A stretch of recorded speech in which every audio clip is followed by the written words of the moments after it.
প্রিয় শিক্ষার্থী, তোমরা সকলে কেমন আছো? নিশ্চয়ই ভালো আছো, সুস্থ আছো, সুন্দর আছো, নিরাপদে আছো। তোমাদের সাথে আমি আছি তাওহিদ পাটোয়ারি মনির, সুজাতপুর ন্যাসারি উচ্চ বিদ্যালয়, মতলব উত্তর চাঁদপুর। আজকে আমি আলোচনা করছি ষষ্ঠ শ্রেণীর ইংরেজি দ্বিতীয় পত্র বইয়ের চেঞ্জিং সেন্টেন্স সম্পর্কে। তোমাদের গ্রামার চেঞ্জিং সেন্টেন্স। দেখো, চেঞ্জিং সেন্টেন্স গ্রামার জানতে হলে প্রথমে তোমাকে কিছু সংজ্ঞা জানতে হবে। যেমন অ্যাসারেটিভ সেন্টেন্স কি, অ্যাসার্টিভ সেন্টেন্স সম্পর্কে জানতে হবে তোমাকে, নেগেটিভ সেন্টেন্স সম্পর্কে জানতে হবে, affirmative sentence, imperative, exclamatory, positive degree, comparative degree এবং সুপারলেটিভ ডিগ্রি সম্পর্কে তোমাকে জানতে হবে। দেখো, আমরা প্রথমত জানি অ্যাসার্টিভ সেন্টেন্স কি। যে বাক্যের দ্বারা কোনো কিছু বর্ণনা করা হয় তাকে অ্যাসার্টিভ সেন্টেন্স বলে। যেমন, দি আর্থ ইজ রাউন্ড, পৃথিবী গোলাকার। Only Allah can help us, Allah ছাড়া তোমাকে কেউ সাহায্য করতে পারবে না, আল্লাহ কেবল সাহায্য করতে পারবে।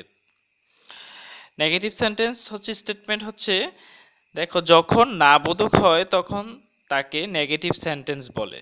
যেমন, none but Allah can help us, Allah ছাড়া কেউ সাহায্য করতে পারবে না তোমাকে। অ্যাফার্মেটিভ সেন্টেন্স, দেখো, স্টেটমেন্টে যখন হা বোধক হয় তখন তাকে অ্যাফার্মেটিভ সেন্টেন্স বলে। যেমন, he is an honest man, সে একজন সৎ ব্যক্তি।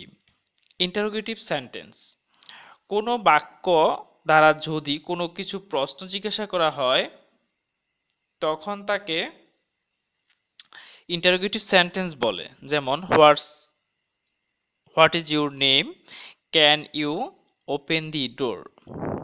হ্যাঁ, ইম্পারেটিভ সেন্টেন্স হচ্ছে কোনো বাক্য দ্বারা যদি আদেশ, নিষেধ, অনুরোধ, পরামর্শ প্রভৃতি বোঝায় তখন তাকে ওই সেন্টেন্সকে ইম্পারেটিভ সেন্টেন্স বলে। যেমন, গিভ মি সাম মানি, আমাকে কিছু টাকা দাও, এটা হচ্ছে তোমাকে অনুরোধ করা হলো। এক্সক্লেমেটরি সেন্টেন্স হচ্ছে কোনো বাক্যে আশ্চর্য, আনন্দ, বিস্বাদ প্রভৃতি বোঝালে তাকে এক্সক্লেমেটরি সেন্টেন্স বলে। যেমন, how beautiful the picture is, ছবিটি খুব সুন্দর, তাই না? এরকম আশ্চর্যবোধক শব্দ বোঝানো হয়। দেখো, পজিটিভ ডিগ্রি। পজিটিভ ডিগ্রি হচ্ছে দোষ, গুণ, সংখ্যা প্রভৃতির তুলনা যখন স্বাভাবিক আকার করা হয় তখন তাকে পজিটিভ ডিগ্রি বলে। যেমন, the man is as brave as a lion. Comparative degree, কোনো এক বা একাধিক ব্যক্তি বা বস্তুর সাপেক্ষে যখন অন্য ব্যক্তি বা গুণ তুলনা করা হয় তখন তাকে কম্পারেটিভ ডিগ্রি বলে। যেমন, the man is braver than any other person. Superlative degree কি, সকল ব্যক্তি বা বস্তুর সাপেক্ষে যখন আরো গুণ তুলনা করা হয় তখন তাকে সুপারলেটিভ ডিগ্রি বলে। যেমন, he is the bravest man. এগুলো হচ্ছে সুপারলেটিভ ডিগ্রি। দেখো, এখন আমরা আলোচনা করব যে কিভাবে আমরা এই চেঞ্জিং সেন্টেন্স মানে কিভাবে সেন্টেন্সগুলোকে পরিবর্তন করতে পারি এবং সেন্টেন্স পরিবর্তন করার কিছু নিয়ম সম্পর্কে। তোমাদের বইয়ে নিশ্চয়ই অনেক নিয়ম আছে, তারপরও আমরা কিছু কিছু নিয়ম আমরা জানি এবং এই সমাধানগুলো করি। এটা হচ্ছে, এতে হচ্ছে অ্যাফার্মেটিভ আর এতে হচ্ছে নেগেটিভ। আজকে আমরা জানবো অ্যাফার্মেটিভ এবং নেগেটিভ সম্পর্কে। দেখো, অ্যাফার্মেটিভ টু নেগেটিভ মানে অ্যাফার্মেটিভ থেকে নেগেটিভ করতে কিছু নিয়ম আছে, আমরা নিয়মগুলো জানতে হবে আমাদেরকে। দেখো, অনলি বা অ্যালন এরপর ব্যক্তি থাকলে নান বার্ড আর বস্তু থাকলে নাথিং বার্ড বয়স, সংখ্যা, পরিমাণ বোঝালে নট মোর দেন আর নট লেস দেন হয়। দেখো, এখন এখানে কি আছে, অ্যাফার্মেটিভ সেন্টেন্সে দেওয়া আছে only he knows that, only he knows that. দেখো, তোমার এটার অর্থ জানার প্রয়োজন নাই যদি তোমার নিয়মটা জানা থাকে। দেখো, অনলির পরে কি আছে, অনলির পরে দেওয়া আছে কি হি।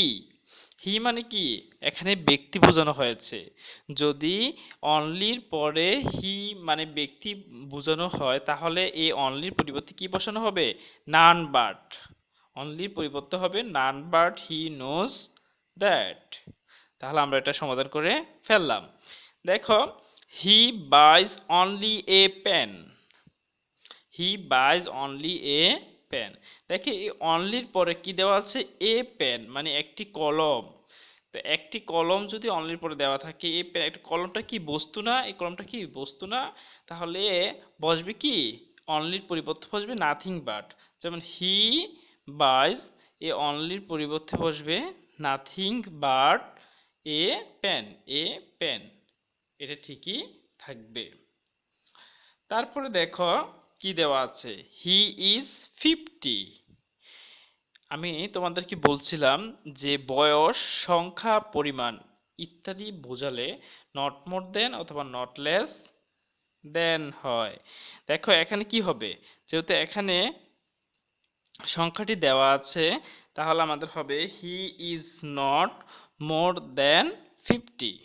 হি ইজ নট মোর দেন 50। বুঝতে পারছো তোমরা? এটা হবে। হুম, দেখো, আচ্ছা এখানে এই অনলি হবে হি ইজ অনলি অনলি 50। তাহলে এখানে কি হবে? He is not more than 50, কারণ অনলির পরিবর্তে হবে নট মোর দেন 50। দেখো তারপরে দেখো কি দেওয়া আছে? এখানে কি দেওয়া আছে? He must do it. He must do it দেওয়া আছে। দেখো, must, can, have to, has to, need to থাকলে ক্যান নট বাট বসে এবং ভার্বের প্রেজেন্ট ফর্ম হয়। তাইলে দেখো এখানে দেওয়া আছে হি মাস্ট ডু ইট, তাহলে এই মাস্টের পরিবর্তে কি বসবে? Can not. শুধু মাস্ট না, মাস্টের সাথে must, can, have to, has to, need to থাকলে তুমি ক্যান নট বসাই দিলি বা ক্যান নট লিখলি কি তোমার এটা ট্রান্সফরমেশন হয়ে যাবে। তারপরে can not but do do it it, এই ডুটা হবে প্রেজেন্ট ফর্মে। দেখো তারপর কি দেওয়া আছে? He had to go there. He had to go there. এখন এই হ্যাড টুর পরিবর্তে কি বসে? দেখো, যদি had to, needed to, could থাকে তাহলে বসে কুড নট এবং ভার্বের প্রেজেন্ট বসে। তাহলে এই হ্যাড টু থাকলে কি বসবে? হ্যাড টু থাকলে বসবে কুড নট বাট ভার্বের প্রেজেন্ট অফ গো, তারপরে দেয়ার। সম্পূর্ণ হয়ে গেল। দেখো তারপরে কি সেন্টেন্স দেওয়া আছে? তারপর সেন্টেন্স দেওয়া আছে এভরিবডি বিলিভস হিম। এভরিবডি বিলিভস হিম। তো এখন এভরি প্লাস মূল ভার্ব থাকলে তখন এভরির পরিবর্তে দেয়ার ইজ নো অথবা ওয়াজ নো, এভরির পরের নাউন শব্দটি প্লাস বাট পরে বাকি অংশটি বসে। যেমন মনে করো, যেমন এভরি বডি বিলিভস হিম, তাইলে এভরির পরিবর্তে হবে কি? দেয়ার ইজ নো বডি, তারপরে হবে বাট, কারণ এই শব্দটি বডির পরে হবে কি? বাট, একটি শব্দের পরে হবে বাট, তারপরে বিলিভ হিম। ঠিক আছে, আমি আবার বলছি, এভরির পরিবর্তে হবে দেয়ার ইজ নো, তারপর হবে বডি, তারপর হবে বাট, তারপর হবে বিলিভস, তারপর হবে কি? হিম। এভাবে সম্পূর্ণ করতে কি হবে? দেখো তারপরের নিয়মটি হচ্ছে কি? I am always happy. আমি সবসময় সুখী থাকি বা সুখী। তো এটাকে যদি আমরা নেগেটিভ করি তাহলে দেখো কি নিয়মটা আসা হচ্ছে? অলওয়েজ থাকলে তা উঠে নেবার বসে। যদি কোনো সেন্টেন্সের মধ্যে অলওয়েজ থাকে তাহলে এটা উঠে নেবার বসে এবং হ্যাঁ বোধক শব্দকে না বোধক করতে হয়। যেমন হ্যাপি, আমি সুখী, এটাকে হয়ে যাবে অসুখী, বিপরীত করতে হবে। তাহলে এখানে কি হবে? আই অ্যাম অলওয়েজের পরিবর্তে হবে নেভার, আর হ্যাপির পরিবর্তে কি হবে? আনহ্যাপি। তাহলে হবে আই এম নেভার আনহ্যাপি। বুঝতে পারছো সবাই? তো thanks for watching my online class.